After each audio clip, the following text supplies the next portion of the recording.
దేవుడు మన పక్షమునుండగా మనకు విరోధి ఎవడు? వేదిక మీద ఉన్న సేవకులకి, స్థానిక దైవజనులకి, పెద్దలకి, కూడి వచ్చిన ప్రతి ఒక్కరికి క్రీస్తున్నాం శుభములు. తమ్ముడు ఈ సౌండ్ పెట్టు. చిన్న ప్రార్థన చేసుకుందామండి. ప్రేమగల తండ్రి, కృపగల దేవ, మీరు ఇచ్చిన ఈ ధన్యకరమైన సమయం కాలయాపనకో, మాకు తోసిన విధంగా మాట్లాడడానికో,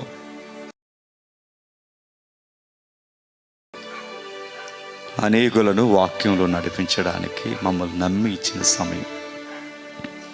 ఈ సమయాన్ని తండ్రి మేము ఒమ్ము చేయక, మీరు ఇచ్చిన ఈ సమయము తండ్రి మీ పిల్లల యొక్క ఆలోచన క్రమమును తండ్రి మేము దొంగిలించేవారుగా ఉండగా, ఏ విధముగా వారికి వాక్యం చెబితే అర్థమవుతాం, వారికి అర్థమయ్యే రీతిలో బోధించడానికి తండ్రి నన్ను వాడుకోండి. మీ దయగల హస్తముల చేత నడిపించండి. వచ్చిన వారు ఎవరో తండ్రి నిర్లక్ష్య వైఖరిని వ్యవహరించక, తండ్రి ఏం చెప్పారో వారు విన్న దాని ప్రకారం ఏమి తండ్రి మీ ఎదుట ఇంకనూ తండ్రి సరి చేసుకోవాల్సినవి ఉండవు, వాటన్నిటినీ తండ్రి వారి నేత్రాలకు చూపిస్తారని కోరుతున్నాం.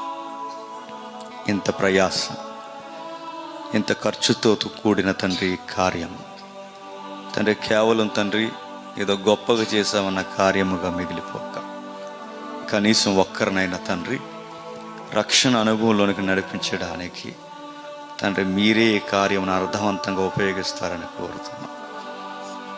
చక్కగా పాడుతున్న గాయకులను, సంగీతకారులను, వేదిక మీద ఉన్న సేవకులను, పెద్దలను తండ్రి, వచ్చిన విశ్వాసుల యొక్క బృందాలను తండ్రి, మమ్మును అందరినీ మీకు అప్పగించుకుంటూ మీరే మరొకసారి మాతో మాట్లాడతారని అర్థిస్తూ క్రీస్తు నామమున ప్రార్థన సమర్పిస్తున్నాం తండ్రి.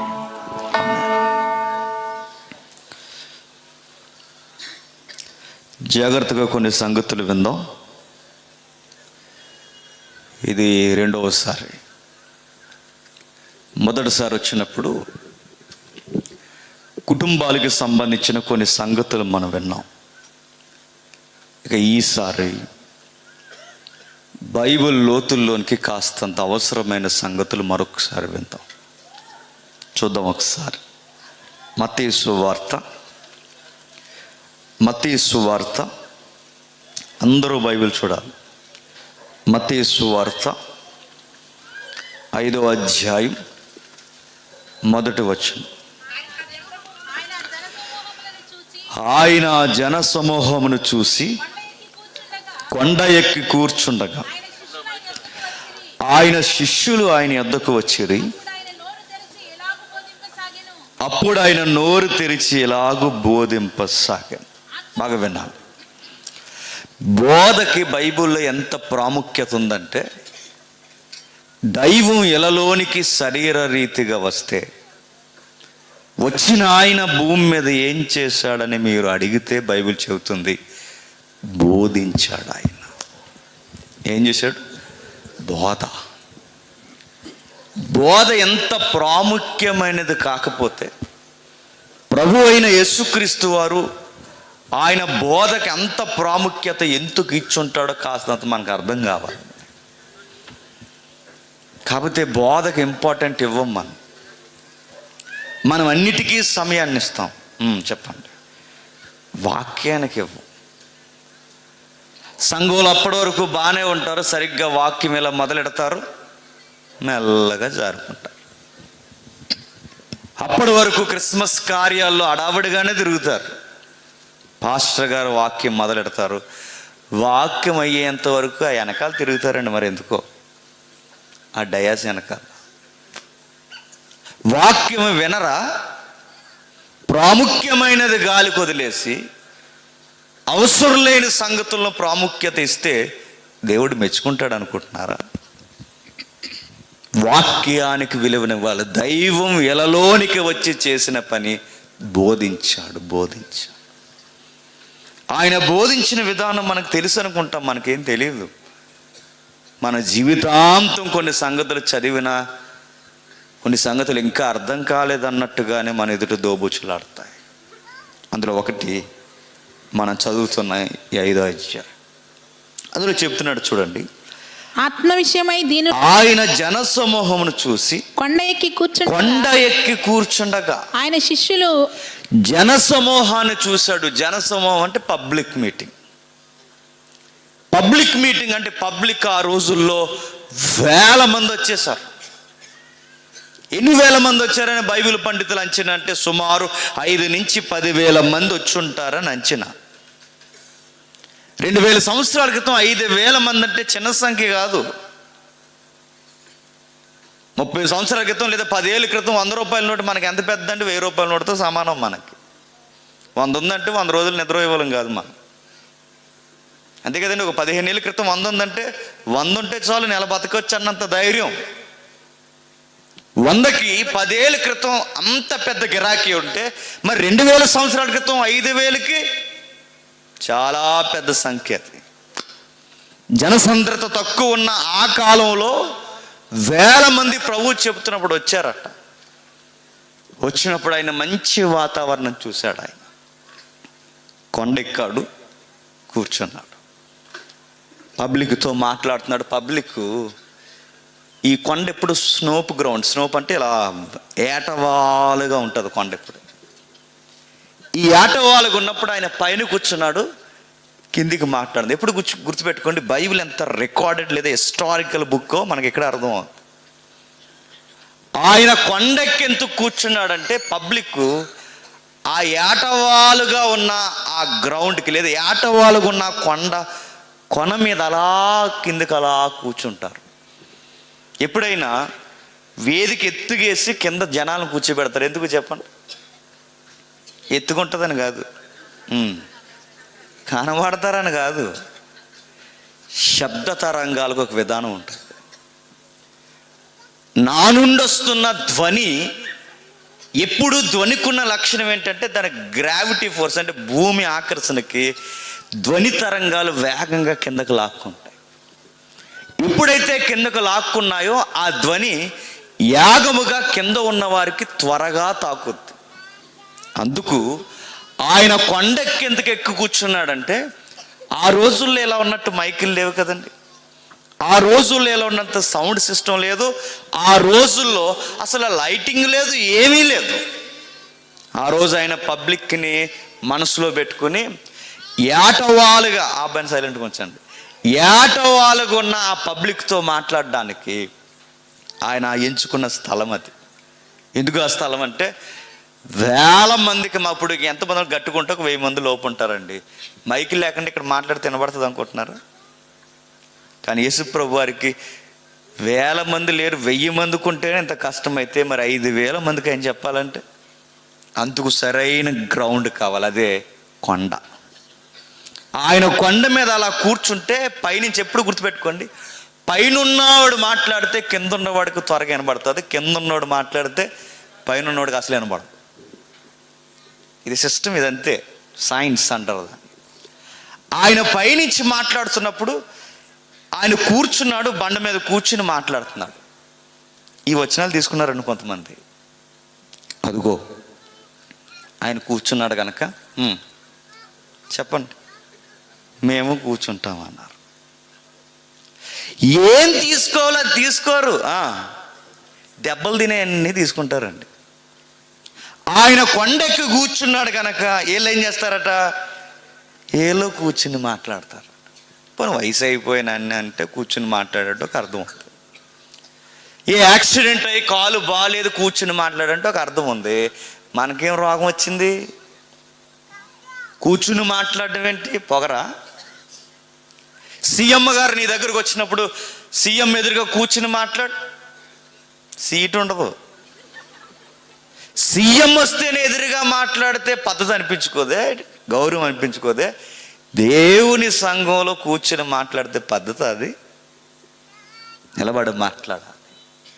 ఒకవేళ లేదండి ఆయన కూర్చుని మాట్లాడు, మేము కూర్చుని మాట్లాడతామంటే మీరు ఆయన చేసినట్టు అన్నీ చేస్తా అంటే ఆయన సిలువ ఎంచుకున్నాడు, మీరు సిలువ ఎంచుకోండి. చూసి అది లేదంటారు. ఏది? కుర్చీ ఎక్కుతారు కానీ ఏం ఎక్కరట, సిలువ ఎక్కర. అదే వద్దు. ఏది చూడాలో అది చూడాలి. ఏది మనం మించి ఆలోచించకూడదో వాటిని దగ్గర నిశ్శబ్దంగా ఉండాలి. ఎందుకంటే ఆయన ప్రభు, మనం ప్రభువులం కాదు. ఆయన లార్డ్, మన లార్డ్లో వ్యవహరించకూడదు. మనం ఎంత ఎదిగినా ఆయన దగ్గర దాసులమే. అందుకే ఆయన కూర్చోడానికి అర్హత ఉంది, ఆయన మాట్లాడడానికి అర్హత ఉంది, ఆయన ఏ విధముగా స్వనిర్ణయం తీసుకోవడానికి అర్హత ఉంది, మనకు లేదు. అందుకే రాస్తున్న మాట చూడండి, ఆయన జనసమూహమును చూసి కొండ ఎక్కి కూర్చుండగా ఆయన శిష్యులు ఆయన యొద్దకు వచ్చారు. ప్రాముఖ్యముగా ఈ అధ్యాయంలో మనం తీసుకోవాల్సినది, కొండెక్కి కూర్చున్నాడా, నిలబడి మాట్లాడా, ఏం చేశాడు, అది కాదు ప్రాముఖ్యం. ఆ కొండ మీద ఏం మాట్లాడాడు, అది ప్రాముఖ్యం. ఆ కొండ మీద ఏం మాట్లాడాడో మనకు అర్థమైతే మనం ఎలా బతకాలో మనకు అర్థమవుతుంది. మనం అనుకుంటాం, మాకు అర్థమైపోయిందండి, దీనులు ధన్యులు అన్నాడు కదండి అంటాం. సాత్వికులు ధన్యులు అన్నాడు కదండి అన్నాడు. అడుగుతున్నాను, సాత్వికులు అంటే, దీనులు అంటే అర్థమైంది అనుకుంటాం, కానీ మనకేం అర్థమవుదు. అర్థం కాకుండానే 60 ఏళ్ళు బతికి చచ్చిపోతాం. అలాంటిది ఒకటి ప్రాముఖ్యమైనది నేర్చుకోవాల్సిన విశ్వాసి, కొండ మీద వర్తమానం. నేర్చుకోరు అనడానికి గుర్తు ఏంటి చెప్పనా? ప్రాముఖ్యమైనది వదిలేసి అవసరం లేనివి గాలి కుదులుతా అనడానికి ఒక ఉదాహరణ చెప్తాను. దేవుడు ఒక వ్యక్తిని పదే పదే పోలుస్తాడు. రే, మీరు కయ్యేన్లా ఉండకండ్రా అన్నాడు.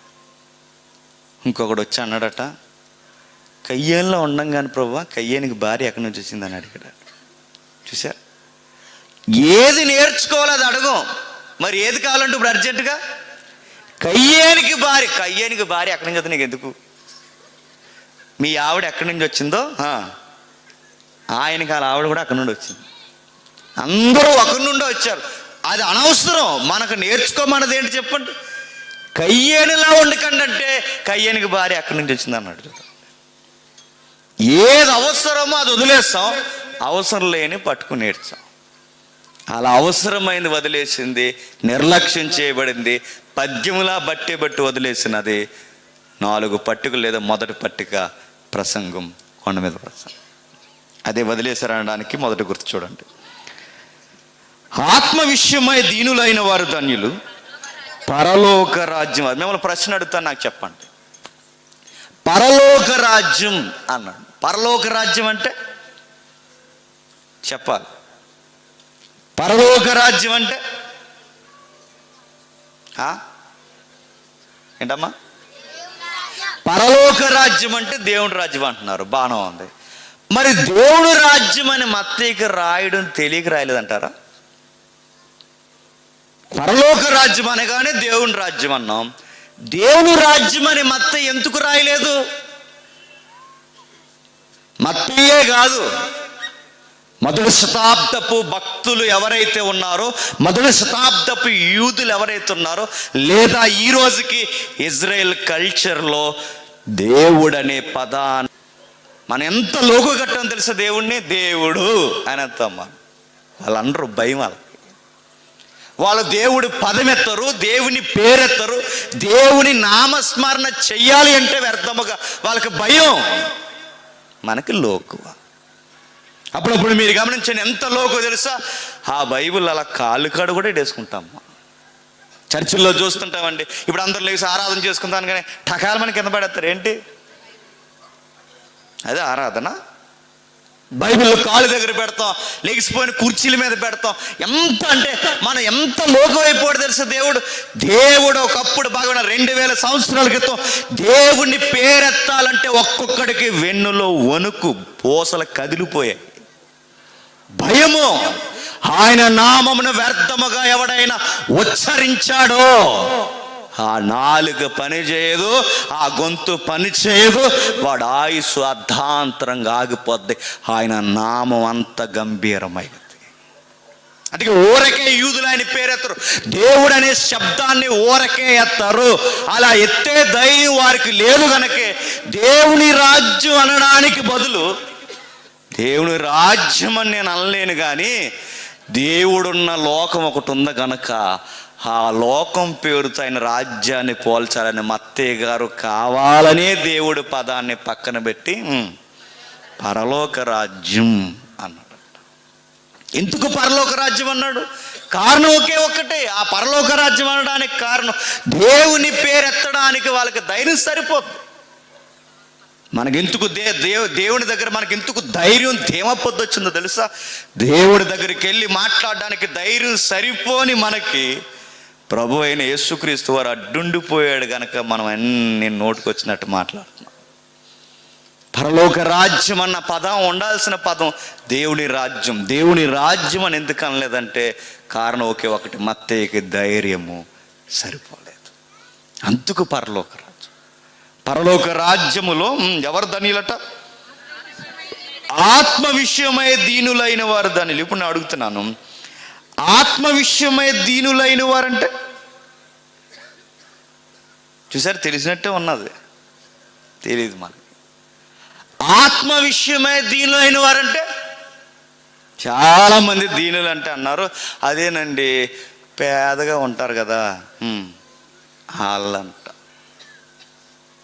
మరికొంతమంది దీనులంటే ఏమన్నా తెలుసా? అదే దీనులంటే కుర్చీ వేసినప్పుడు కూర్చోకుండా పర్లేదండి పర్లేదండి అంటారు కదా, వాళ్ళండి అన్నారు. దీనులంటే ఎవరండి అంటే కొంతమంది ఉంటారు, కొంతమంది కావాలని యాక్టింగ్ చేస్తారట, స్లోగా మాట్లాడుతుంటారు.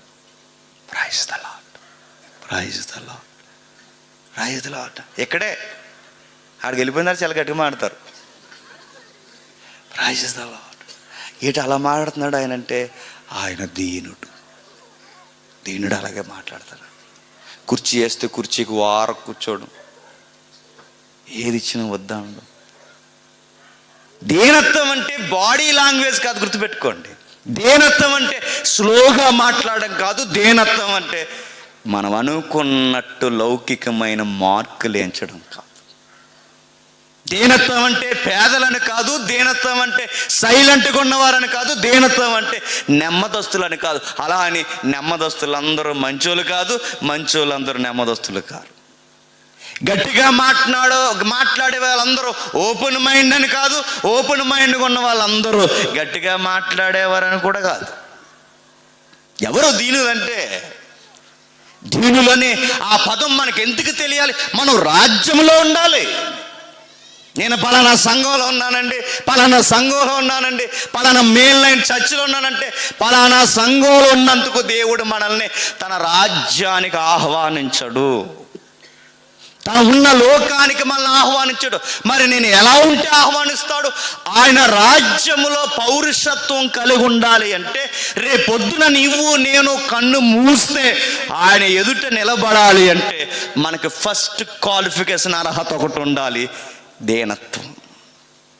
దీనత్వం అంటే ఎలా ప్రభు అంటే బైబిల్లో ఒక చరిత్ర రాయబడింది. ఇద్దరు ప్రార్థన చేస్తున్నారట. సీరియస్గా ఒకడు ప్రార్థన చేస్తున్నాడు, ఇంకా సీరియస్గా ఏడుస్తూ ఇంకొకటి ప్రార్థన చేస్తున్నాడు. మీకు తెలుసు, జస్ట్ వినండి. ఆ ప్రార్థనలో మీరు గమనించండి, ప్రార్థన చేస్తున్నవాడు పెద్దోడు భక్తుడిగా పిలువబడుతున్నాడు. అన్నాడు, నేను వారానికి 3 సార్లు ఉపవాసం ఉంటాను దేవా. దేవా ఇంకా చెప్పనా, అసలు నేను చోర్లు కానీ దొంగలు కానీ ఎవరు కాదు, నా సంపాదనలో చాలా ఖర్చు చేస్తున్నాను. ఇంకా చెప్తున్నాను ప్రభువా, ఆ బయట ఉన్న సొంకర కన్నా నేను మంచివాడిని అన్నాడు. ప్రభు నేను మంచివాడినేగా అన్నాడు. బయట ఇంకొకటి ప్రార్థన చేస్తున్నాడు. ఆకాశం వైపు కన్నులు ఎత్తడానికైనా నువ్వు ధైర్యం సరిపోక రొమ్ము కొట్టుకొనొచ్చు, దేవా పాపినైన నన్ను కరుణించమని పలికెను. అతడి కంటే ఇతడు నీతిమంతుడు. ఇప్పుడు బాగా వినాలి, వీళ్ళిద్దరిలో ఎవరు దీనులు చెప్పండి? సుంకరి. ఆత్మ విషయంలో దీనుడు అంటే దీనంగా ఉండడం కాదు, ఆత్మ విషయంలో దీనుడు అంటే ప్రభువా ఇక్కడ ఉన్న వారందరికన్నా నేను పాపిన. ఇంక ఏడుపు వచ్చేస్తుంది, ఎక్కడి నుంచి వచ్చేది తెలియదండి. ఇంకా నటించేయడం దుఃఖం అంటే. దుఃఖపడేవారు ధనియులు అంటే ఎలా దుఃఖపడాలో కూడా మనకు తెలియదు. దుఃఖపడడం అంటే మొక్కడం కాదు, దుఃఖపడడం అంటే మనం అనుకున్నట్టు కాదు. దుఃఖపడడం అంటే నీ రంపు గొడవలన్నీ పెట్టుకుని ఆ శ్రమల్లో నువ్వు నలిగిపోయి ప్రభువా నా పరిస్థితి ఎలా అయిపోయింది ఏంటని దాని కొరకు నువ్వు దుఃఖపడ్డం కాదు. దుఃఖం ఎలా ఉండాలో యాకోబు చెప్తాడు. చూడండి ఒకసారి చూడండి. యాకోబు పత్రిక 4వ అధ్యాయం, యాకోబు పత్రిక 4వ అధ్యాయం 8వ వచనం నుండి, దేవుని యొద్దకు రండి అప్పుడు ఆయన మీ యొద్దకు వచ్చును.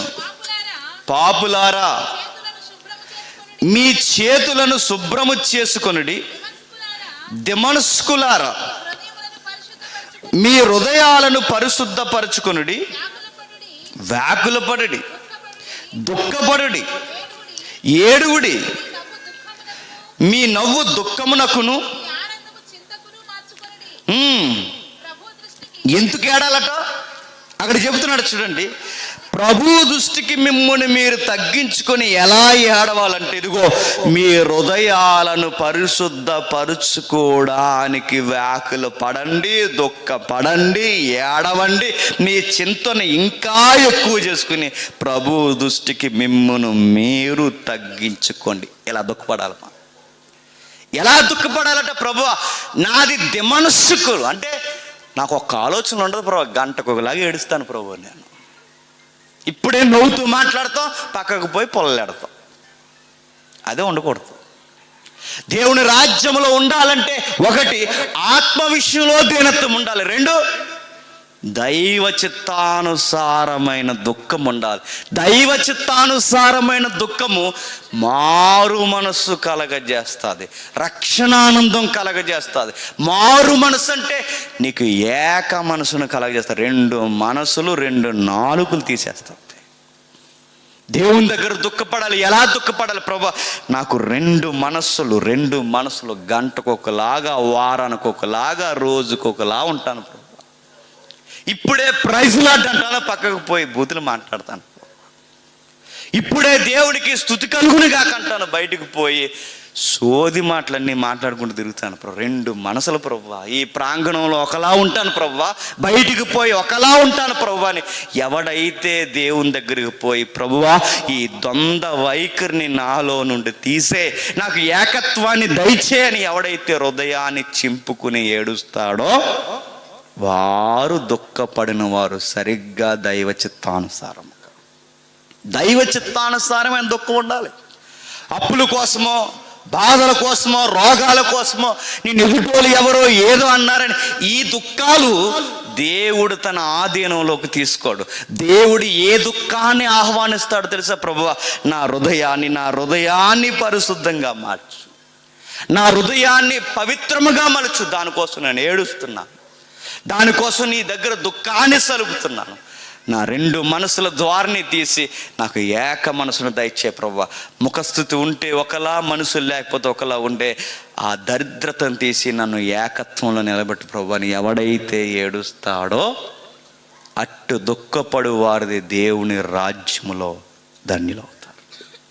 దేవుని రాజ్యంలో ఎవరు ఉంటారా అంటే ఈ సంఘానికి వచ్చేసిన వాళ్ళు అందరూ ఉండరు. చెప్పండి, ఈ విలువలు, ఈ నైతికంగా ఎవరైతే అవలంబిస్తారో వారు దేవుని రాజ్యంలో ఉంటారు. చెబుతున్న ప్రతి పాయింట్లో ఒక్కటి మనలో లేకపోయినా పక్కనే రాసుకోండి, నేను ఇంకా రాజ్యంలోనికి వెళ్ళలేదు. రాజ్యంలో వెళ్ళిన నేను రేపన్ననాడు పరలోకంలో అడుగు పెడతానో లేదో కూడా నాకు ఇంకా అర్హత లేదని కూడా ధైర్యంగా రాసుకోండి. ఎందుకంటే ఏది ఒప్పుకున్నా ఒప్పుకోకపోయినా ఈ కొండ మీద ప్రసంగంలో ప్రతిదీ మనం ఒప్పుకోవాలి. 3వ మాట సాత్వికులు ధన్యులు. ఇది బాగా వినాలండి. సాత్వికులు అంటే ఇందాక చెప్పాంగా సైలెంట్గా ఉండడం కాదు.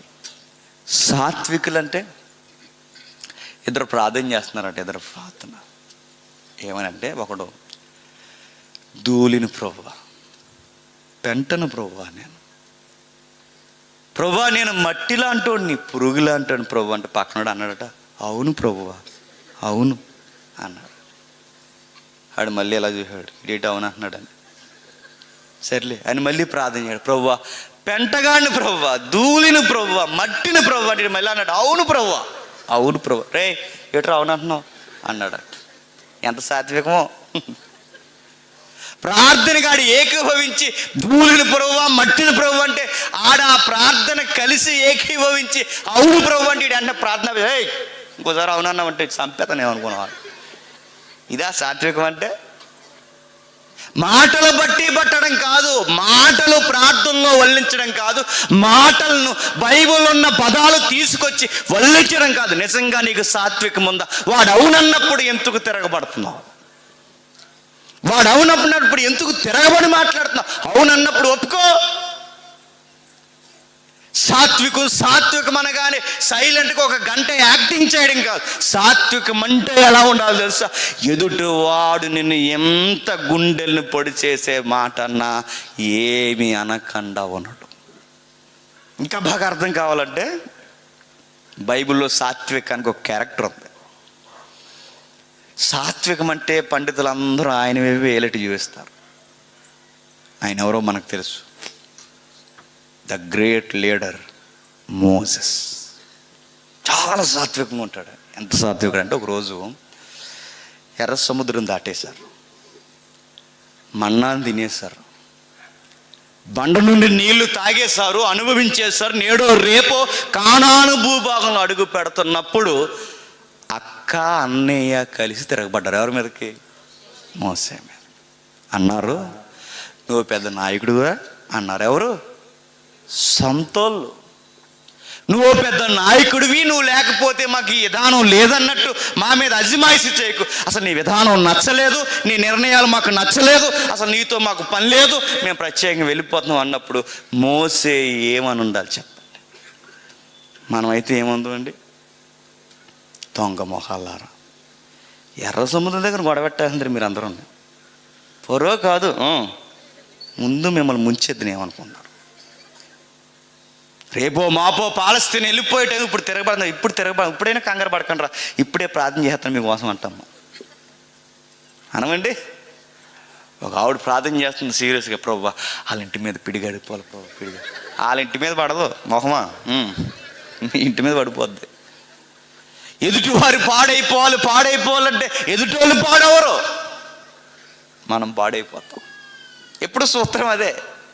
ఆడు అలా అయిపోవాలి, ఈడు ఎలా అయిపోవాలని. మోసే అహరోను మిరియాము వీళ్ళిద్దరూ కలిసి, మోసే అక్క లేదా మోసే అన్నయ్య వీళ్ళిద్దరూ కలిసి తిరగబడ్డారు. ఎంతగా తెలుసా? నీవు మాకు అవసరం లేదు, నీ లీడర్షిప్ అవసరం లేదు, నీ నిర్ణయాలు మాకు అవసరం లేదు, పో అన్న. కింద మాటల్లో మోసే ఏమంటాడు చెప్పనా? అయ్యలారా నన్ను క్షమించుడి, sorry my dear brother and sister. సరే నేను నచ్చలేదుగా, సరే మీకు నేను నచ్చలేదుగా, నన్ను బట్టి దేవుడు మిమ్మల్ని ఏమైనా అంటాడేమో అనుకుని వెళ్ళి సాష్టాంగపడి, దేవా వీళ్ళని ఏమనకు ప్రభువా అన్నాడట. అది సాత్వికం అంటే. సాత్వికం అంటే ఎలా ఉండాలి తెలుసా? నీ అయిన వారే నీ వెనక నుంచి పొడి చేసినప్పుడు గాడ్ బ్లెస్ యూ అనాలి. అంత అనగలమండి మనం? నిన్ను కానివారు అయినవారు కలిపి తిరగబడి నేను ఎద్దేవా చేసి అన్నప్పుడు నువ్వు మౌనంగా ఉండగలవా? నీ ఎదురింటోళ్ళు, పొరుగింటోళ్ళు, నీ తోటి సహవాసం ఉన్న విశ్వాసులు నీ మీద కాని గుసగుసలు మాట్లాడినప్పుడు ఒక్క మాట కూడా రిప్లై ఇవ్వకుండా ఉండగలవా? ఉండాలి. ఎందుకంటే నువ్వు దేవుని రాజ్యములో ఉండాలి అంటే నువ్వు సాత్వికంగా ఉండాలి. నిన్ను కావాలనే ఇస్తారు, నిన్ను కావాలనే అంటారు, నిన్ను కావాలని అయిన వారే పొడుస్తారు, అయినా ఉండగలవా? ఇలా అందంట ఒక ఆవిడ, ఆగా ఫాస్ట్ గారు వెళ్ళిపోయిన చూసుకుందాం అందట. ఎంత సాత్వికురాలో, సంగ పెద్ద ఆవిడ. ఆగాగో చర్చ అయిపోయింది కూడా బతికిపోయావు, లేతనా ఏం చేస్తావు? ఆ స్టాండర్డ్స్ కూడా ఆవిడ్ని అవే ఉండకూడదు. సంఘంలో ఉన్నంతసేపు ముసుకేసి కూర్చోను, సంఘంలో ఉన్నంతసేపు బైబిల్లో చేతులెట్టుకుని మగవారిగా మనం సైలెంట్ కూర్చో, అది కాదు. ఎప్పుడు మనల్ని సాత్వికులు అని తెలుసా? మనల్ని కాని మాట అన్నప్పుడు, మనల్ని ఇబ్బంది పెట్టినప్పుడు, మనల్ని పొడిచే మాట్లాడినప్పుడు అప్పుడు మౌనంగా ఉండండి. అప్పుడు దేవుడు అంటాడు నువ్వు సాత్వికుడి, నువ్వు దేవుని రాజ్యానికి హక్కుదారుడు అని బైబిల్ మనకి సమాధానం ఇస్తుంది.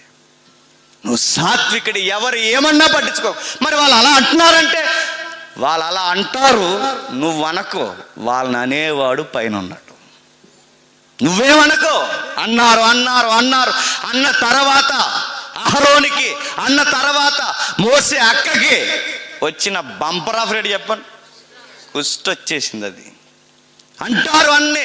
నువ్వు నేనంటే మాటకు మాట అంటించగలం, అదే దేవుడంటే అన్నీ అంటించేస్తాడు ఆయన. నువ్వేమనకు, నువ్వు ఏమన్నా మాట్లాడకు, నేను ఎంత మాటన్నా మాట్లాడు, చివరికి నీ లైఫ్ పార్ట్నర్ తాలిక ఎవరున్నా ఏమన్నా పట్టించుకోకు, మౌనం. ఎందుకు చెప్పనా, సాత్వికులు ధన్యులు, వారు దేనినైనా ఏలేస్తారు. అంత గుర్తుపెట్టుకోండి. దేనినైనా ఏళ్తారు, భూలోకాన్ని ఏలేస్తారు వాళ్ళు. ఎంత మౌనంగా ఉంటే ఎదుటోడికి అంత గుండె గుబులు వచ్చేలా దేవుడు పనిష్మెంట్ ఇస్తాడు. గుర్తుపెట్టుకోండి.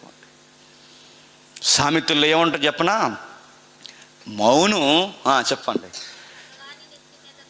అది మౌనం ఎదుటోడికట పెద్ద బాణం తగిలినట్టు తగులుతుందట. ఆడు తెగ తిట్టేస్తుంటాడు మనల్ని, అలా తిడతాడు, ఇలా తిడతాడు, అలా తిడతాడు, ఇలా తిడతాడు, తిట్టి తిట్టి తిట్టి మన ఎదుటోడు ఎవడొకడు, మీకు ఎవడొకడు ఉంటాడు కదా, నాకు ఎవడొకడు ఉంటాడు. తిట్టి తిట్టి తిట్టి తిట్టిన తర్వాత మనం ఏం పట్టించుకోలేదు అనుకుంటాడు. ఏట్రాడు ఏం పట్టించుకోడేటి, ఆడికి రాత్రి నిద్ర రాదు, అడిగి సగం రోగం మన వల్ల వచ్చింది. అడిగి ఎన్ని తిట్టినా మనం పట్టించుకోం, ఏమన్నా పట్టించుకో. మిమ్మల్ని ఎలా అన్నాడండి అంటే, అలా అన్నాడా, ఆయన కొరకు ఆయన కుటుంబం కొరకు ప్రార్థన చేద్దామని ఆ మాట ఎట్టుకెళ్ళి మళ్ళీ చెప్పారు అనుకోండి, ఇంకా బెంగ వచ్చింది. అడిగి ఊరి ఏం అనవేటంటాడు, ఏమండో.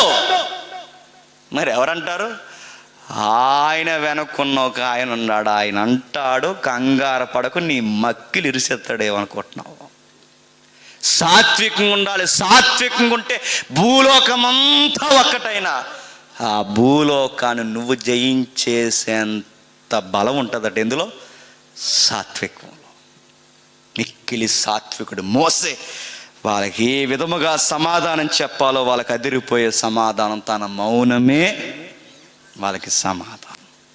దేవుని రాజ్యంలో ఉన్నవారు ఎలా ఉంటారు? మొదటగా వారు పాపులను ఒప్పుకుంటారు. దేవుని రాజ్యంలో ఉన్నవారు ఎలా ఉంటారు? ఆత్మ విషయంలో వారికి దిమనస్సుకులుగా ఉండకూడదని ప్రభువా మాకు ఏక మనసును దయచేయని దేవుడి దగ్గర ఏడుస్తారు. ఆత్మ విషయంలో దీనులైన తర్వాత, దుఃఖపడిన తర్వాత దేవుని రాజ్యంలో వీరు ఇంకా ఎలా ఉంటారంటే, ఇదిగో వారు ఎదుటి వారితో కయ్యానికి ప్రతి దానికి కాలు దువ్వరు, వారు సాత్వికంగా ఉంటారు. చివరి మరో మాట, నీతి కొరకు ఆకలి దప్పులు గలవారు ధన్యులు, వారు తృప్తిపరచబడుదురు. నీతి కొరకు ఏముండాలట? ఆకలి దప్పులు. నీతి కొరకు ఆకలి దప్పులు. లోకం ఏందో చెప్పనా, అందిందల్లా దోసేయి అంత. బైబిల్ ఏమని చెప్పనా, అందిని అల్లా దగ్గర ఉన్న ఏది దొరికంది. లోకం ఏమని చెప్పండి, దొరికిందల్లా, అలాగే చెప్తుంది గుడ్డి మాటలన్నీ లోకం. అందిందల్లా దోసే, దొరికిందల్లా దోశ అంది. బైబిల్ ఏమని చెప్పిన, అందిందేది నీది కాదు, ఉంటే తిను, లేకపోతే నీతికి పడి సావు అన్నంతే. ఒక ఆవిడ అంటుంది, నైట్ రౌండ్స్ తిరుగుతున్నారు ర్యాపిడ్ ఫోర్స్లో ఉన్నప్పుడు. ఈ నైట్ రౌండ్స్ తిరుగుతున్నప్పుడు హైవే మీద ఉంటారండి కొంతమంది.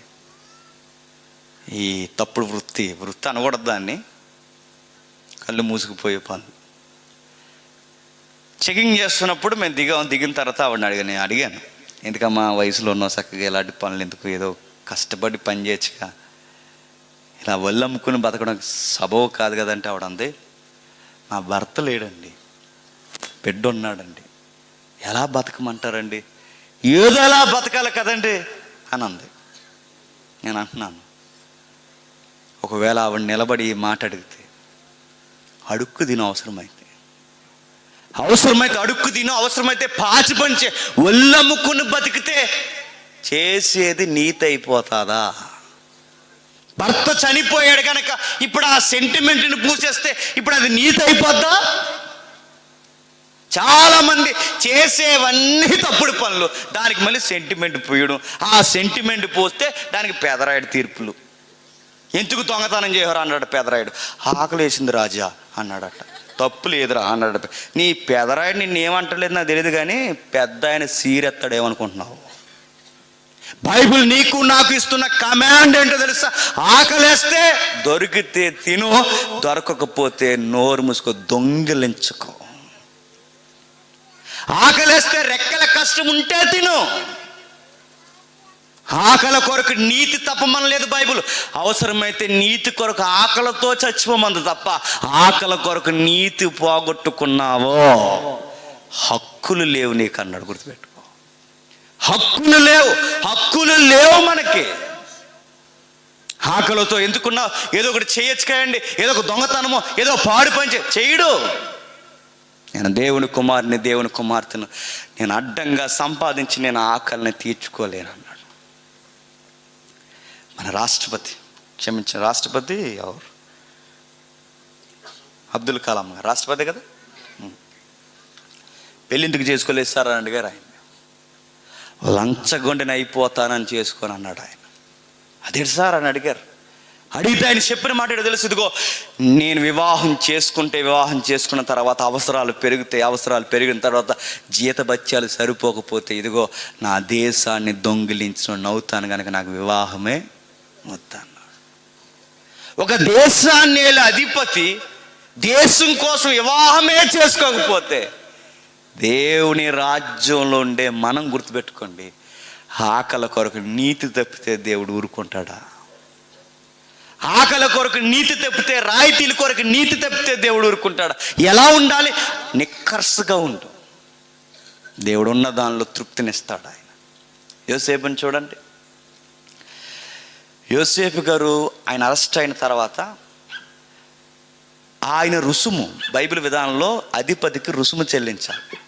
ఏదైనా పనిష్మెంట్ ఇస్తే రుసుము అంటే ఏంటండి? డబ్బు కట్టాలి. పైన ఉన్నవాడిని తప్పించుకోవాలంటే, శిక్ష నుంచి ఆయన తప్పించుకోవడానికి రుసుము చెల్లించడానికి ఇంతకాలం ఉద్యోగం చేసిన యోసేపు దగ్గర ఏం లేదట, ఒక్క రూపాయి లేదట.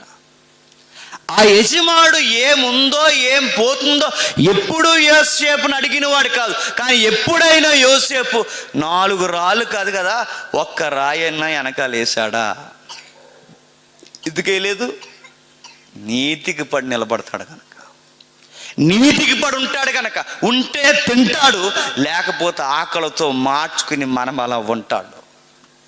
ఎదుటోడిని దొంగిలించడమో, ఎదుటోళ్ళ కష్టాన్ని దోచేయడమో, ఇలాంటి పనులు దేవుని రాజ్యంలో ఉన్నవారు చెయ్యరు. ఎంత చెయ్యమని అవకాశాలు వచ్చినా చెయ్యరుగాక చెయ్యరు. నువ్వు దేవుని రాజ్యంలో ఉన్నదానివా? నువ్వు దేవుని రాజ్యంలో ఉన్నవాడివా? నువ్వు దేవుని రాజ్యంలో ఉండాలని కోరుతున్న, దేవుని బిడ్డలుగా ఉండాలని కోరుతున్నవారా? అయితే ఈ విలువలో నిలబడు. నీ ఉద్యోగంలో నీకు బంపర్ ఆఫర్లు వస్తున్నాయా? వద్దని చెప్పు. కష్టానికి తగిన జీతమే తీసుకో. నాకు వస్తాయి, నేను వద్దని చెప్తా. మా ఉద్యోగంలో నాకున్న సాక్ష్యం ఏంటి చెప్పినా, ఆడు లంచము తీసుకోడు. అది సాక్షి. ఎన్నొచ్చినా తీసుకోడు. నేనే కాదు, నాలాంటి ఆఫీసర్స్, నాలాంటి వ్యక్తిగతమైన నీతికి పడి చచ్చేవాళ్ళు చాలామంది ఉన్నారు డిపార్ట్మెంట్లో. ఎలా ఉండగలుగుతున్నారు? క్రైస్తవులు కనుక ఉండగలుగుతున్నారు. ఎక్కడికి పోయినా నీ ఉద్యోగంలో అడ్డగోలు ఆఫర్లు వచ్చిన వద్దని చెప్పు. ఎందుకంటే నువ్వు దేవుడి నీతిని వెంబడిస్తున్నవాడు.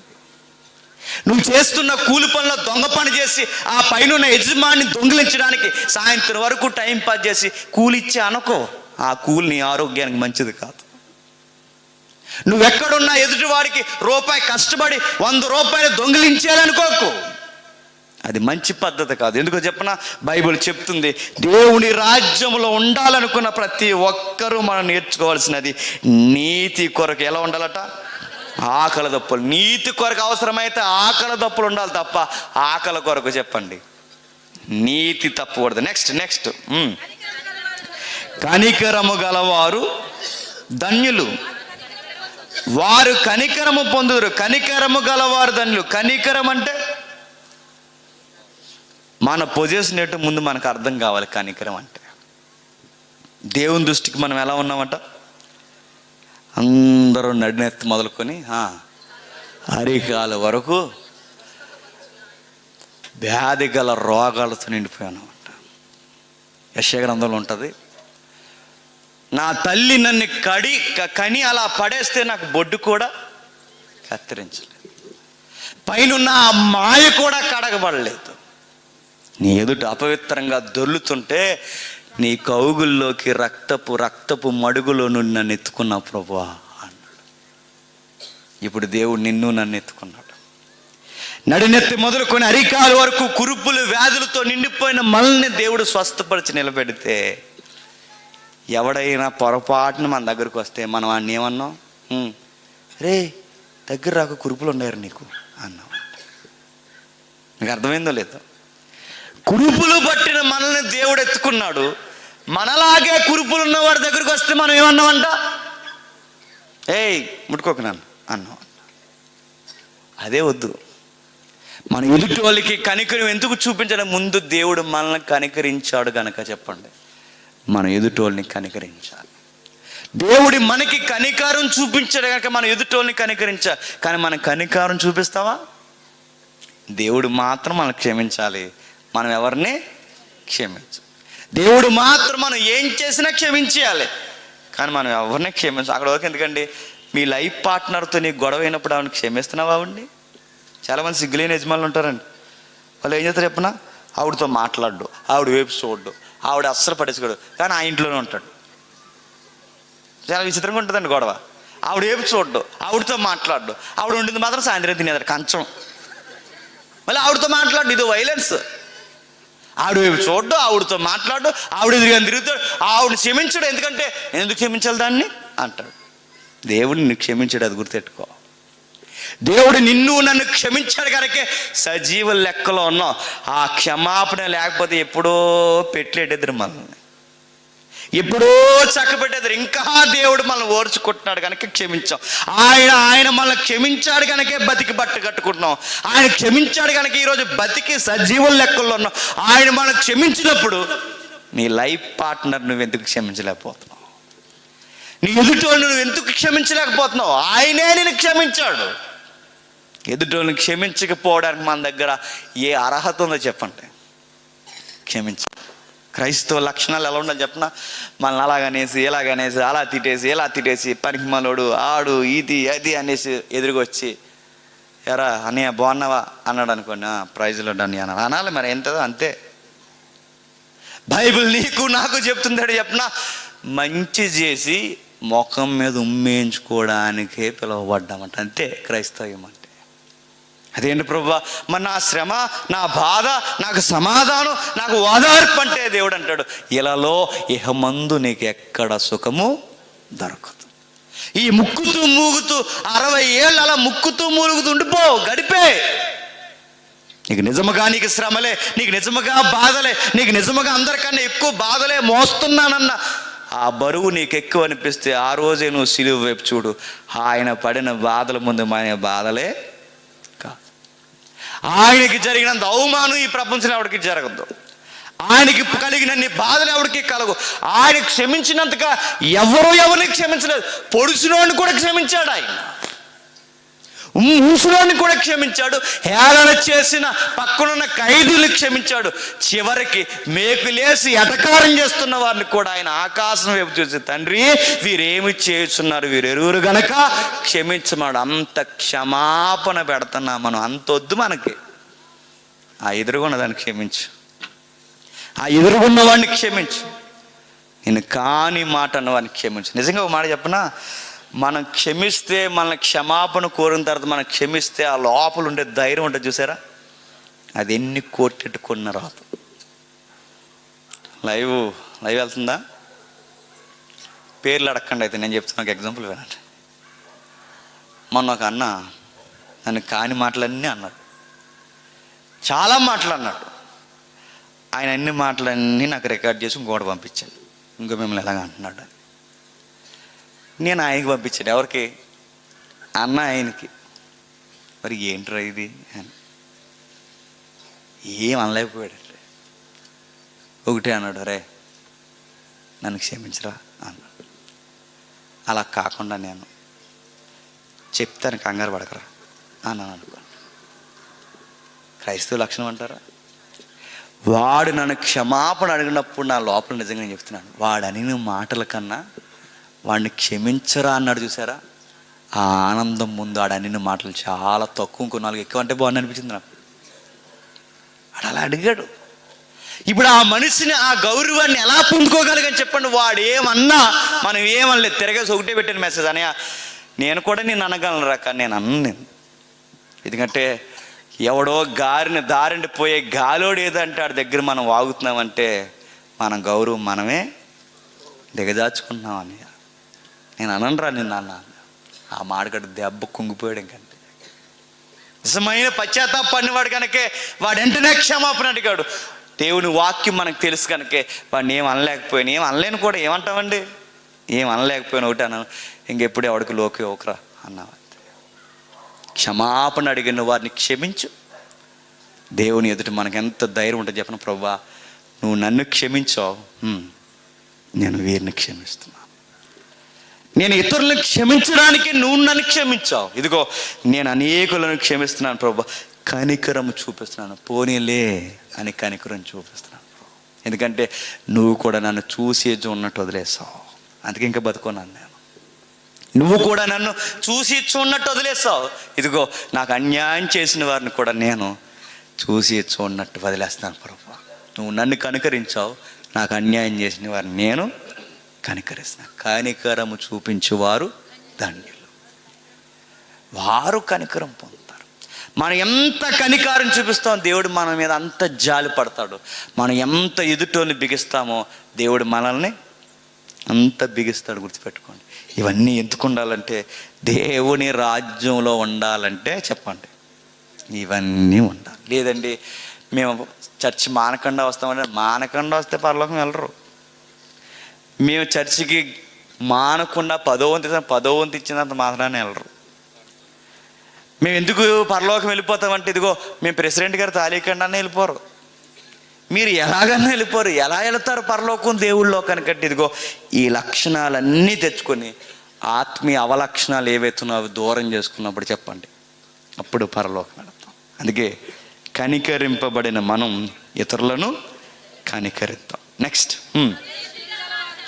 హృదయ శుద్ధి గలవారు ధన్యులు, వారు దేవుని చూసే. హృదయ శుద్ధి గలవారంటే ఎప్పటి వరకు ఏ లక్షణాలు కలిగి ఉంటారో, ఎప్పటి వరకు ఏ మాటలైతే పైన చెప్పాడో అవన్నీ కలిగి హృదయాన్ని చింపుకుని దేవుడి దగ్గర ఏడ్చిన వారు చెప్పండి హృదయ శుద్ధి గలవారు. మనం బయట శుద్ధి చేస్తాం, ఎక్కడ చేయం? లోపల శుద్ధి చేయం. బయట సోపు రాస్తాం, బయట స్ప్రే కొడతాం, బయట ముత్తాబు చేస్తాం, బయట అన్నీ చేస్తాం, లోపల మాత్రం కుళ్ళిపోయిన సమాధి గొయ్యెట్టుకుంటాం. లోపల దేవుడు పైన చూడ్డు, లోపల చూస్తాడు. హృదయ శుద్ధి అంటే బయట శుద్ధీకరణ కాదు, లోపల శుద్ధీకరణ. బయట తెల్ల సొక్కాలు వేసుకుంటే శుద్ధి అయిపోతామండి. బయట నేను వచ్చి ఇలా ఇన్సర్ట్ లేకుండా నీట్గా ఇలా నిలబడితే కొంచెం చాలా సింప్లిసిటీగా ఉన్నాడండి జేమ్స్ అంటే, నేను బయట నచ్చేస్తాను దేవునికి. లోపల ఉండాలి నాకు, లోపల హృదయ శుద్ధి ఉండాలి. లోపల హృదయ శుద్ధి. బయట ఎంత కవర్ చేసినా, స్నానం చేయకుండా బయట ఎన్ని స్ప్రేలు కొట్టినా బయట కవర్ చేయవచ్చేమో కానీ చెప్పండి లోపల కవర్ చేయలేం. ఎందుకంటే దేవుని ఎదుట ఆ హృదయం అలాగ కుళ్ళిపోయిన శవంలా వాసన వస్తుంది. హృదయ శుద్ధి కలిగి ఉండాలి మనం. ఎలా శుద్ధి కలిగి ఉండాలంటే, లోపల దరిద్రాలు ఉంటాయి మనకు, లోపల ఆ దరిద్రాలన్నీ బయటికి తీయాలి, అవలక్షణాలన్నీ బయటికి తీయాలి. అవి బయటికి ఎప్పుడైతే తోస్తామో పైన చెప్పిన లక్షణాలన్నీ మనం అలవాటు చేసుకుంటే హృదయ శుద్ధి గలవారం అవుతాం. అప్పుడు మనం ధన్యులం అవుతాం. నేను ఎప్పుడు ధన్యుని అవుతా అంటే, 4 చీరలు పచ్చినప్పుడు ధన్యుని అయిపోను. నేను ఎప్పుడు ధన్యుని అవుతా అంటే, ఎదుటోళ్ళకి ఇప్పుడు మెతుకులు పెట్టేస్తే ఆ మాత్రం చేస్తే అయిపోను. లోపల హృదయం కూడా బాగుండాలి. అప్పుడు హృదయ శుద్ధి గలవారు ధన్యులు. ఈ ప్రసంగం ప్రతి ఒక్కరిని వడపోసేస్తుందండి. నిన్ను, నన్ను, మనందరినీ అసలు దేవుని ఎదుటి ఎలా ఉన్నావో చెప్పేస్తుంది. అదే కొండ మీద ప్రసంగం. కిందికి, సమాధానపరచువారు ధన్యులు, వారు దేవుని కుమారులు అనబోదు. ఒకరు దేవుని కుమారులో కాదు చెప్పే సూత్రం ఒకే ఒకటి. అదేంటో తెలుసా? వాళ్ళు ఎక్కడున్నా సమాధానపరుస్తారు. ఇద్దరు గొడవాడుకుంటున్నారు అనుకోండి, భార్య భర్తలు, దేవుని కుమారులు ఏమంటారు చెప్పనా? అరే మీ ఆవిడకు నువ్వు అంటే చాలా ఇష్టంరా అని చెబుతాడు. సమాధానం చెప్పేవాడు. సమాధానపరచినాడు ఏమంటారు చెప్పనా, అలాగందా నువ్వు కాబట్టి ఊరుకున్నావురా, నేను నరికి పడద్దు నన్ను అయితే అనుకున్నా. వీడు దేవుని కుమారుడు కదా వీడు. చెప్పండి, దెయ్యమోహముడు. దేవుడి కుమారుడు అయితే ఏమంటాడు, వాళ్ళ గురించి వీళ్ళ దగ్గర మంచిగా చెప్తాడు, వీళ్ళ గురించి వాళ్ళ దగ్గర మంచిగా పొల్లలెట్టాడు. పొల్లలెట్టేవాడు దేవుని కుమారుడు కాదు. వాళ్ళు కాని మాట అన్నా ఆ మాట తెచ్చి వీళ్ళకి చెప్పడు, దాస్తాడు. ఎందుకంటే దేవుని కుమారు లక్షణం సమాధానపరుస్తారు. మీ ఆయన ఇలా అన్నాడమ్మా అని చెప్పరు. మీ ఆయన చాలా ఇష్టపడతాడమ్మా, ఏదో కోపపడతా మాత్రం ఓచుకోలేకపోతున్నావు, నువ్వు అంటే ఇష్టం లేకపోతే ఉండలేవాను. అప్పుడు అంటది వెంటనే, నిజమేనండి ఇష్టమే, బాణసూత్రుడు కానీ అప్పుడు అంటారు. అలా చెప్పు, అలా చెబితే వాళ్ళు లైన్ అవుతారు. అలా చెప్పకుండా నువ్వు కాబట్టి కాపురం చేస్తున్నావు కానీ నేనైతే ఎప్పుడు 5 గంటల బస్సు ఎక్కేదని అనకూడదు. మనం అలాంటి చెప్తాం, బోర్డు సలహాలు అలాంటివి చెప్పకూడదు, సమాధానపరచాలి. ఒక స్నేహితులు బాలేదా, వాళ్ళని కలిపే సమాధానపరచు, అగ్గెట్టకు, పుల్లలెట్టకు. ఒక సంఘంలో పరిస్థితులు బాలేదా, ఆ దైవజనుడికి కొంతమంది విశ్వాసులకి పెద్దలకి సఖ్యత కుదరట్లేదా, మధ్యలోకి వెళ్ళి సమాధానపరచు. అయ్యా మీరంటే వాళ్ళకి గౌరవం, వాళ్ళంటే మీకు గౌరవం, మీరు అలా ఉండకూడదని మా అందరికి మాదిరని సమాధానం చెప్పు, సమాధానపరచు. మనం ఎక్కడున్నా విడిపోయిన వాళ్ళు కూడా కావాలి తప్ప మనం ఎక్కడుంటే కలిసి ఉన్న వాళ్ళు విడిపోకూడదు. ఎందుకు ఎలా ఉండాలంటే దేవునికి మనకి దూరం పెరిగిపోయి దేవుడు మనల్ని ఎడబాసి దూరంగా ఉంటే ఎడబాటుని దగ్గర చేయడానికి మధ్యలోకి ఎవరు వచ్చారట, సమాధాన అధిపతి సమాధానకర్త ప్రభు అయిన యేసుక్రీస్తు వారు వచ్చారు. ప్రభు అయిన యేసుక్రీస్తు వారిని వెంబడిస్తున్న మనం, ఆయన రాజ్యములో ఉండాలన్న మనం, దేవుడికి మనకి సమాధానం లేనప్పుడు ఈయన మధ్యలోకి వచ్చి మనల్ని సమాధానపరిచాడే, ఆయన నమ్మి ఆయన వెంబడిస్తున్నామన్న మనం మనుషులతో సమాధానం లేకపోతే అలా. నీ భక్తి ఏంటో ఎప్పుడు తెలుసో చెప్పనా, నీ చుట్టూ ఉన్న వారితో నువ్వు ఏమాత్రం సమాధానంగా ఉన్నావు అక్కడే చెప్తుంది నీ భక్తి ఏమాత్రం భక్తో. చదువుదాం మత్తయి సువార్త 5వ అధ్యాయం, త్వరగా ముగించుకుందాం. మత్తయి సువార్త 5వ అధ్యాయం. సమాధానపరచువారు ధన్యులు, వారు దేవుని కుమారులు అనబడతారు. దేవుని కుమారులు సమాధానం కోరతారు, దురాత్మ సంబంధులు గొడవలను కోరతారు. మూర్ఖుడు పోరును కోరతాడు, దేవుని కుమారుడు సమాధానం. కొంతమంది చూడండి, అయిపోయిందాన్ని కావాలని గెలికి, జరిగిపోయిన విషయాన్ని కావాలని గెలికి, కావాలని ఆ గొడవని పెద్ద చేస్తారు. ఇది దేవుని కుమారు లక్షణం కాదు. అది దేవుని కుమారు లక్షణం ఏంటో తెలుసా, ప్రేమ అన్నిటినీ కప్పును. దేవుని ప్రేమను ఎరిగిన మనం ఎదుటివారి మధ్య గొడవలు లేకుండా చూసుకుంటాం. దేవుని కుమారులు ఎక్కడున్నా అందరినీ కలుపుకుపోతారు. దైవికమైన నీతి విలువలు గ్రహించలేని వారే ప్రతి దానిని పెద్ద చేసి చెప్పండి గొడవలు పెడతారు. దేవుని రాజ్యంలో ఎవరెవరు ఉంటారు, ఆత్మ విషయంలో దీనులైన వారు ఉంటారు, దైవ చిత్తానుసారమైన దుఃఖపడిన వారు ఉంటారు, నీతి కొరకు ఆకలి దప్పులు గలవారు ఉంటారు, సాత్వికులు ఉంటారు, కనికరము గలవారు ఉంటారు, హృదయాన్ని శుద్ధీకరణ జరిగించుకున్న వారు ఉంటారు, ఎదుటి వారిని సమాధానపరిచేవారు ఉంటారు. ఇప్పటి వరకు చెప్పిన లక్షణాల్లో ఒక్కడు కూడా మనకి లేకపోతే నేను చెబుతున్నాను, ఈ గ్రంథమును బట్టి ధైర్యముగా నిన్ను నన్ను ప్రశ్నిస్తున్నాను, ఏదిక మీద ఒక్కటి కూడా మనకు లేకపోతే మన దేవుని రాజ్యానికి హక్కుదారులము కాము. మన దేవుని రాజ్యానికి హక్కుదారులం కాం.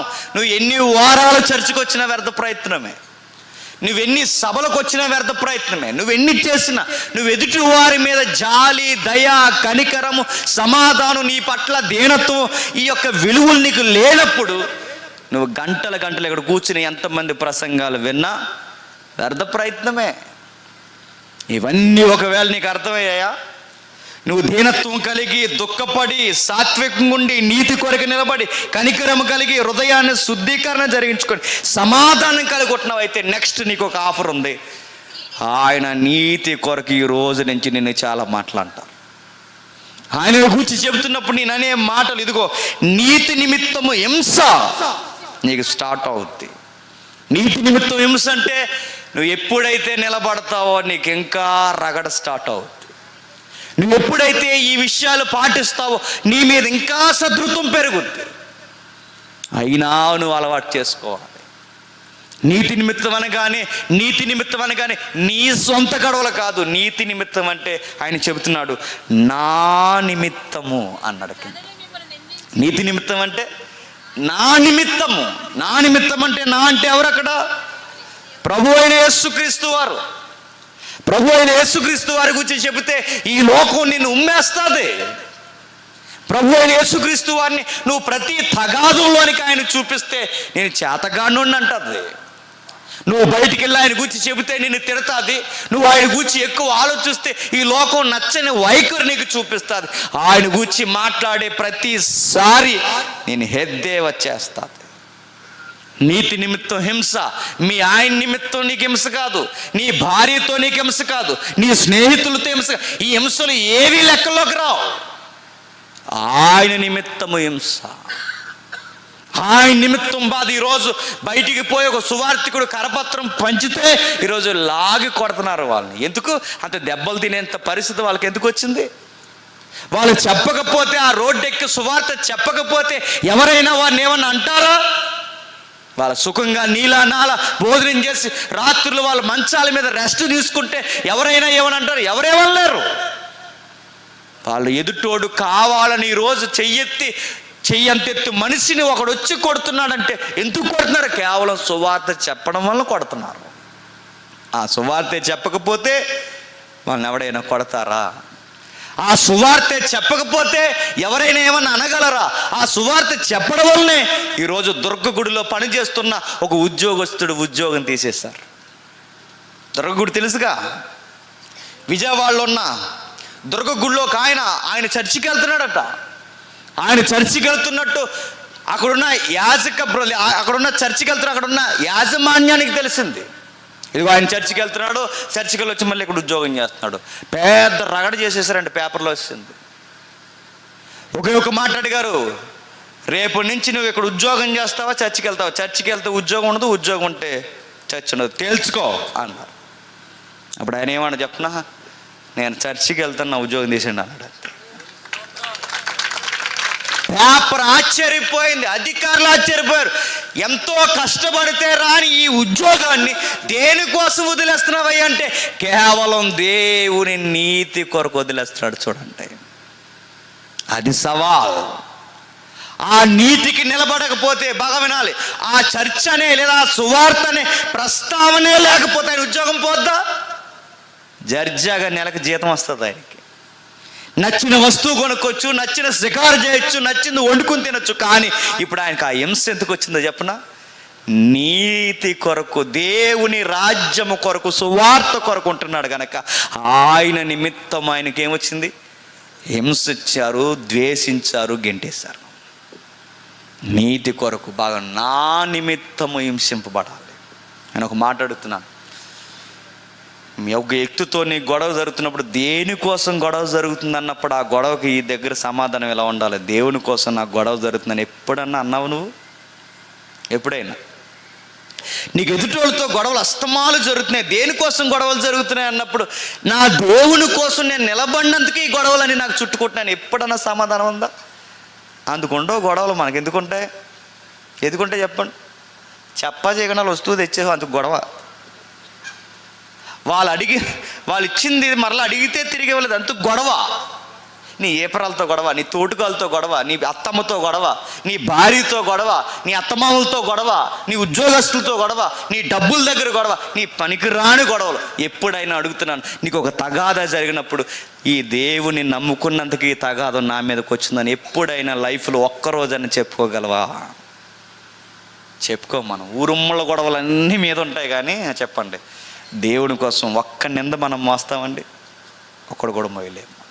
అందుకే చెప్తున్నాడు, నా నిమిత్తము జనులు మిమ్మల్ని హింసించి నిందించి మీ మీద అబద్ధముగా చెడ్డ మాటలల్లా పలికినప్పుడు మీరు ధన్యులు. సిఎస్ లూయిస్ ఏమంటారు చెప్పిన ముగిస్తాను ఇక.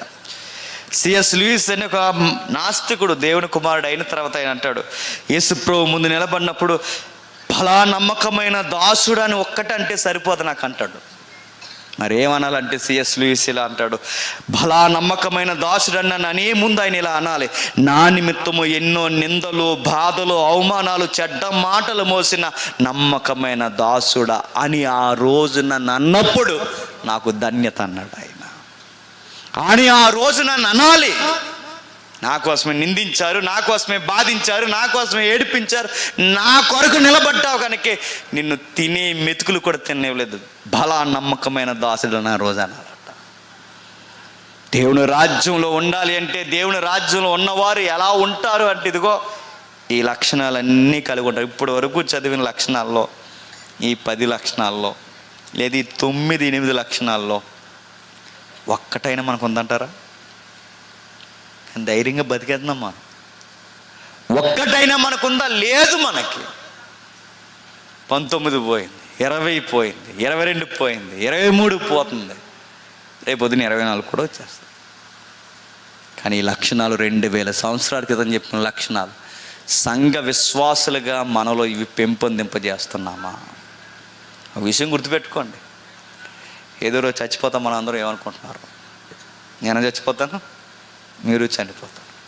చనిపోయిన మనం ఆయన ముందు నిలబడినప్పుడు ఈ లక్షణాల్లో ఒక్కటి కూడా మనకు తక్కువైనా దేవుడు అంటాడు, ఈ భూమి మీద నువ్వేం చేసావంటే ప్రభువా, ఉద్యోగం చేశాను ప్రభువా, సంపాదించాను ప్రభువా, సేవలో కాదు ప్రభువా, పరిచర్యలో కాదు ప్రభువా, సంపాదనలోనే అలసిపోయాను ప్రభువా అంటే, ఈయన అర్జెంటుగా గేటు తీసి బయట పంపించాను అంటాడు. వీడెవడో నాకు తెలియదు. ఎలా చనిపోయారంటే, తిరిగి తిరిగి గుండెపోటు చచ్చిపోయిన ప్రభు అంటే, దేనికోసం తిరిగో? డబ్బుల కోసం తిరిగో బతుకంతా. అక్కడికెక్కడ తిరిగి ఎలా తిరిగావు అంటే, సంపాదన కోసమే తిరిగావు నువ్వు, పోగేసుకోవడానికే తిరిగావు. నీ కాళ్ళు చేతులు అరిగిపోయి షుగర్ వచ్చేసిన ఎందుకు మారిపోయావు? నిద్ర లేకుండా రాళ్ళు మీద వేసుకోవడానికి, సంపాదించడానికి తిరిగావు. 60 ఏళ్ళ బతుకులో ఈ నీతి విలువలు కట్టుకుని 60 ఏళ్ళ బతుకులో ప్రభు ఇదిగో ఏదన్నా ఇంకా లోపం ఉందని చచ్చే రోజు మంచం మీద మనం కూర్చొని చచ్చే ముందు ప్రభు, నా హృదయంలో ఇంకా నీకు నచ్చని చీకటి ఏదన్నా ఉంటే నన్ను శుద్ధినిగా మార్చని ఆ రోజు అడగగలమా? ఆ రోజు అలా అడిగితే అప్పుడు అంటాడు, ధన్యులు మీరు అంటాడు. అప్పుడు వాదార్చబడతాం, అప్పుడు దీవింపబడతాం, అప్పుడు ఆయన మనకి ఫలభరితమైన సమాధానాలు ఇస్తారు. ఈ భూమి మీద ఉన్నంత కాలం ఈ భూమి మీద మనకు కలిగేదంతా ఏంటి చెప్పండి? శ్రమే. ఇహమందు మనకు సుఖమేమీ లేదు, ఈ లోకమందు సౌఖ్యమేమీ లేదు, ఈ లోకమందు ఏ సమాధానం మనకి దొరకదు. మనకి సమాధానం ఎక్కడ దొరుకుద్ది అంటే అక్కడ దొరుకుద్ది. అక్కడ సమాధానం దొరికేంత వరకు, కన్ను మూసి ఆయన ముందు నిలబడేంత వరకు ఈ రాజ్యంలో మనం ప్రతిరోజు ఈ విలువలు మనం ప్రాక్టీస్ చేయాలంట. 5000 మందికి సువార్త చెబితే ఒక్కడ మారేయడం లేదండి, అక్కడ ఉండదు, అక్కడ అధ్యాయంలో ఒక్కడ మారడం లేదు. ఎందుకంటే ఇలాంటి ప్రసంగాలకు మారరు. మరి అలాంటి ప్రసంగాలకు మారుతారు. ఇల్లు లేక బాధపడుతున్నావా? అవును ప్రభువా, చిన్నిల్లే ప్రభు, మాది పెద్ద డాబా కట్టే, దానికి మారిపోతామ్మా. ఇది ఉద్యోగం లేక బాధపడుతున్నావా? చెప్పండి.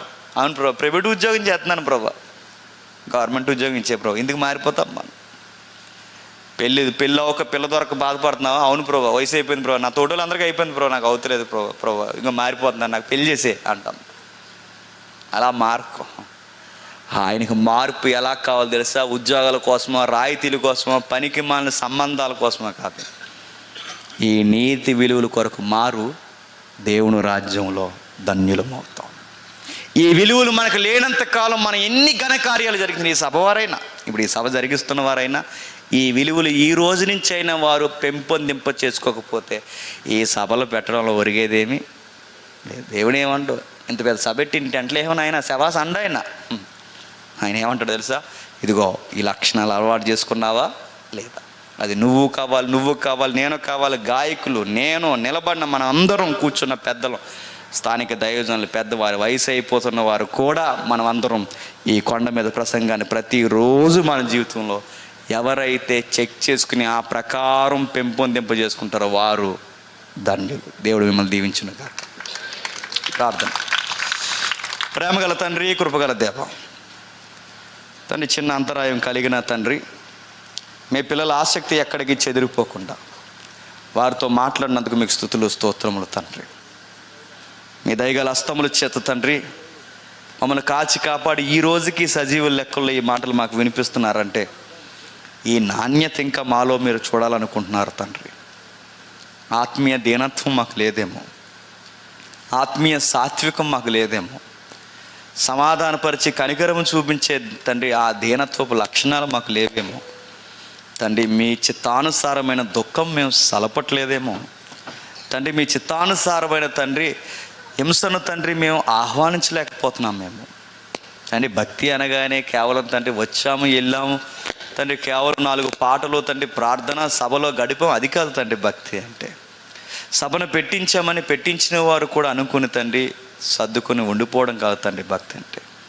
కొండ మీద ప్రసంగంలో ఎన్ని ధన్యతలైతే మీరు వినిపించారు, ఏ నాణ్యత అయితే మా నుంచి మీరు కోరారు, అది ప్రతీది మాలో ఉందని ఏ మనసు అయితే తండ్రి ధైర్యంగా ఉండగలుగుతుందో వారు నిజమైన పరలోక రాజ్యానికి హక్కుదారులు తండ్రి. ఈ రోజుకి తండ్రి ఈ పరలోక రాజ్యానికి ఎంతమంది హక్కుదారులుగా ఉన్నారో విన్నదాన్ని బట్టి తండ్రి వారికి అర్థమవుతుంది దేవా. వారు మా ఎదుట ఒప్పుకోవాల్సిన అవసరం లేదు. ఈ రాత్రి గదిలోనికి వెళ్ళి తలుపులు వేసుకుని మోకాళ్ళు వేసి హృదయాలు చింపుకుని తండ్రి దేవా ఈ లక్షణాలు మాకు లేవని ఎవరైతే ఒప్పుకుంటారో తండ్రి వారి మీద కనికరం చూపించే దేవుడిగా నువ్వు దినమెల్లా చేతులు జాసి పిలుస్తున్నావు తండ్రి. వారిని క్షమించండి. విన్న వర్తమానాన్ని తండ్రి నిర్లక్ష్యంగా తీసుకొనక, నిజమే కొండ మీద ప్రసంగంలో ఆ రోజు 5,000 మందిలో ఒక్కడు కూడా మారలేదు. ఈరోజు ఇంతమందిలో నేను కూడా మారకపోతే ఎలా అని తండ్రి తమ్మును తాము ప్రశ్నించుకునే ధన్యత తండ్రి ఈ యొక్క వేదికను బట్టి వారిని ప్రశ్నించండి తండ్రి. మారణ వారికి ఎదురు చూసే తండ్రి ఆహ్వానం కాదు దేవా, మారణ వారి కొరకు ఎదురు చూసేది భయంకరమైన శిక్ష తండ్రి. మమ్మల్ని హేళన చేసి మమ్మల్ని లేని మాటలని మమ్మల్ని నిందించి తండ్రి మా మీద కాని మాటలన్నీ పలుకుతున్నా ఎవరైతే ఉన్నారో తండ్రి వారందరినీ తండ్రి క్షమించి ఓర్చుకునే ధన్యత మాకు అనుగ్రహించండి. వారిని క్షమించండి. మమ్మల్ని సత్తులుగా భావిస్తున్న వారిని కూడా మీరు దీవించండి. ప్రతి ఒక్కరిని మీ చేతులుగా అప్పగిస్తున్నాం. స్థానిక దైవజనులు తండ్రి ఆరోగ్యమును శక్తిని బలమును అనుగ్రహించి పరిసర ప్రాంతాల్లో పరిచర్య చేస్తున్న సేవకులను తండ్రి మరింతగా తండ్రి మీ పరిచర్యలో ముమ్మరముగా వాడుకొని క్రైస్తవ్య విలువలు తండ్రి సమాజంలో మరింత చొప్పించడానికి అనేకమైన తండ్రి పనివారిని మీరు లేవనెత్తుతారని కోరుతూ నా జత పనివారిని నా స్నేహితులను తండ్రి నా బంధువర్గాన్ని అందరినీ మీ చేతులుగా అప్పగిస్తూ క్రీస్తు నామమున ప్రార్థన సమర్పిస్తున్నాం తండ్రి. ఆమేన్ ఆమేన్ ఆమేన్. సరే.